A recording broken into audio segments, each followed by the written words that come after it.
Hi friends, welcome back to Prashant's knowledge centre.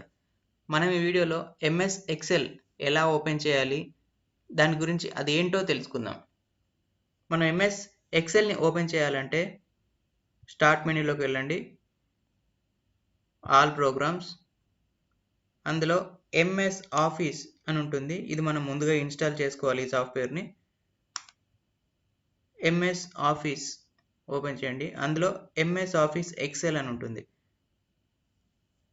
దాన్ని open చేస్తే MS Excel ఇలా open అవుతుంది. దీన్ని మనం మ్యాక్సిమైజ్ చేసుకుందాం. మ్యాక్సిమైజ్ చేసుకోవాలనుకుంటే ఇక్కడ ఇది ప్రెస్ చేసిన మ్యాక్సిమైజ్ చేసుకోవచ్చు. లేదా మనం ఇంతకుముందు క్లాస్లో షార్ట్ కట్ చూసాము, ఆల్ట్ స్పేస్ ప్రెస్ చేయండి. ఇక్కడ మనకు పాపప్ మెనూ వచ్చింది. ఇందులో ఎక్స్ ప్రెస్ చేయండి, మ్యాక్సిమైజ్ అవుతుంది. ఇది షార్ట్ కట్ ద్వారా చేసుకోవచ్చు. నెక్స్ట్, ఇందులో మనం ఇంతకుముందు ఎంఎస్ వర్డ్ గురించి చూసాము. సేమ్ అదే రకంగా దీంట్లో కూడా ఈ పైది టైటిల్ బార్ అంటాము, ఇది క్విక్ లాంచ్ బార్ అంటాము. ఇందులో మనం ఈ రిబ్బన్ని మినిమైజ్ చేసుకోవచ్చు, లేదా రిబ్బన్ ఉండాలంటే ఇలా పెట్టుకోవచ్చు. ఇది ఫైల్ ట్యాబ్ అంటాము. ఇవన్నీ ఇండివిజువల్ ట్యాబ్స్. ఒక్కొక్క ట్యాబ్లో గ్రూప్స్ ఉంటాయి, గ్రూప్స్లో ఐకాన్స్ ఉంటాయి. ఇలా డిఫరెంట్గా ఐకాన్స్ ఉంటాయి. ఒక్కొక్కటి ఒక్కొక్క అప్లికేషన్కి ఉపయోగపడుతుంది.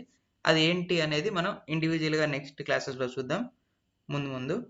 ఇది డైలాగ్ బాక్స్ లాంచర్ అంటాము. నెక్స్ట్, ఇందులో కొత్తగా ఉండేది ఏంటి అంటే ఇందులో ఇవన్నీ సెల్స్ అంటాము. ఒక్కొక్క బాక్స్ని ఒక్కొక్క సెల్ అంటాము.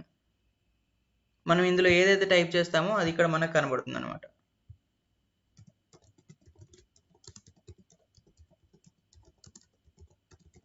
ఈ విధంగా మనం ఈ సెల్లో ఏదైతే టైప్ చేస్తామో అది ఇక్కడ మనకు కనబడుతుంది. మనం సెల్ విడ్త్ ఇలా పెంచుకోవచ్చు, తగ్గించుకోవచ్చు. లేదా మనం ఇక్కడ రైట్ క్లిక్ చేసి రో హైట్, కాలం విడ్త్ ఇలా మనం పెంచుకోవచ్చు. వర్టికల్గా ఉండే వాటిని అన్నిటినీ ఇదన్నీ కాలం, ఇదంతా కాలం అనమాట. ఇవన్నీ కాలమ్స్. ఇలా హారిజంటల్గా ఉండేవన్నీ రోస్ అంటాము. ఇప్పుడు మనం ఎక్కడ టైప్ చేసినా, ఏ సెల్లో చూసినా దానికి ఒక అడ్రస్ ఉంటుందన్నమాట. ఇప్పుడు మనం ఇక ఇందులో టైప్ చేసాం. ఎందులో టైప్ చేసాం? డీలో సెకండ్ రోలో, డి కాలంలో సెకండ్ రోలో టైప్ చేసాం. అంటే దీని అడ్రస్ D2. అలా ప్రతి సెల్కి ఒక అడ్రస్ ఉంటుంది. ఇది D10, ఇది J10, ఇది I6. అలా ప్రతి సెల్కి ఒక అడ్రస్ ఉంటుంది. ఇందులో మనం ఎంఎస్ ఎక్సెల్లో ఆల్ఫాబెట్స్ రాసుకోవచ్చు, నెంబర్స్ రాసుకోవచ్చు.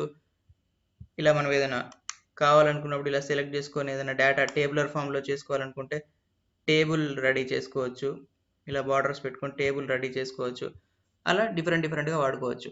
ఇంకా అర్థమెటిక్ అండ్ లాజిక్ ఆపరేషన్స్ కూడా ఇందులో చూడొచ్చు. అంటే అడిషన్, సబ్స్ట్రాక్షన్, మల్టిప్లికేషన్, డివిజన్. ఇలా లాజికల్ ఆపరేషన్ అంటే కంపారిజన్కి, గ్రేటర్ దాన్, లెస్ దాన్, ఇలా సమ్ ఫంక్షన్స్ ఇచ్చి మనం కంపేర్ చేసుకోవడానికి, దీంట్లో ఉన్న డేటాని కంపేర్ చేసుకోవడానికి ఇలా వాడుకోవచ్చు. అలా దీంట్లో నెంబర్ ఆఫ్ షీట్స్ కూడా యాడ్ చేసుకోవచ్చు.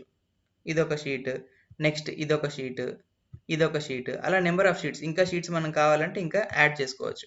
ఇలా నెంబర్ ఆఫ్ షీట్స్ యాడ్ చేసుకోవచ్చు. ఒక షీట్లో ఉన్న డేటాని ఇంకో షీట్లో ఉన్న డేటాని కూడా కంపేర్ చేసుకోవచ్చు ఇందులో.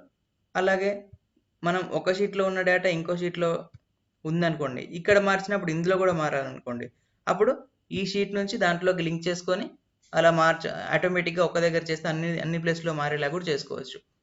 ఇది ఇంకా డీటెయిల్డ్గా ఎలా వాడాలి అనేది మనం నెక్స్ట్ క్లాసెస్లో చూద్దాం. Thank you. Please subscribe Prashant's knowledge centre.